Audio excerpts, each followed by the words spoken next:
هذا عصير القمردين.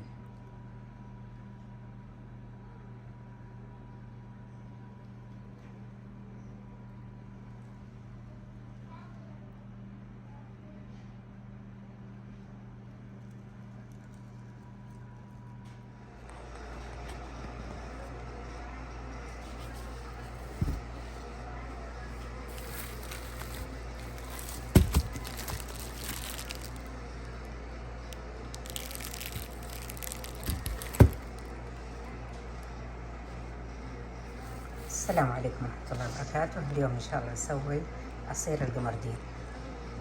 طبعا هذا القمردين عبارة عن مجموعة من الفواكه شايفينها، طبعا بطريقة يصلحونها ويطلع لنا بالشكل هذا، لكن كتكوينه لا، عبارة عن تكون فواكه. شايفين خوخ وغيره من الفواكه. طبعا هو يسوى على هيئة عصير ويسوى أيضا على هيئة مهلبية. اليوم لا، بسوي لكم إياه على هيئة عصير حلو وبارد في فصل الصيف الواحد يشربه. طبعا مو بشرط إلا برمضان، لا، حتى بالأيام العادية ممكن الواحد إنه يشربه.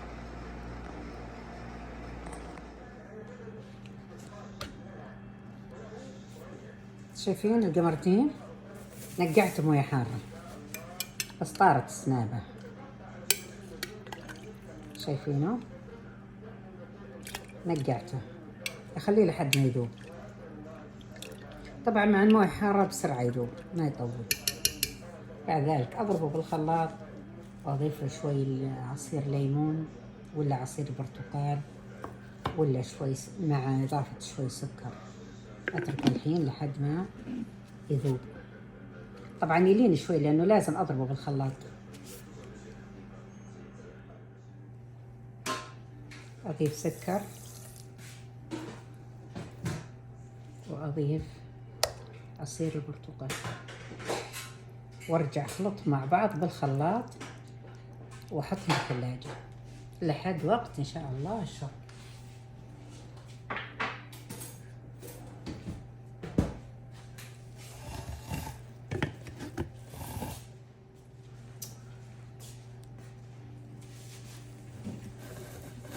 عندي هنا ضربته بالخلاط. حاول اني اصفيه ان كان في قطع ما اختلطت ما ضربها الخلاط. شايفين ما شاء الله تبارك الله شراب القمردين او القمردين. طبعا اللي يحب يحط زيادة سكر يحط، انا حطيت بس فنجان،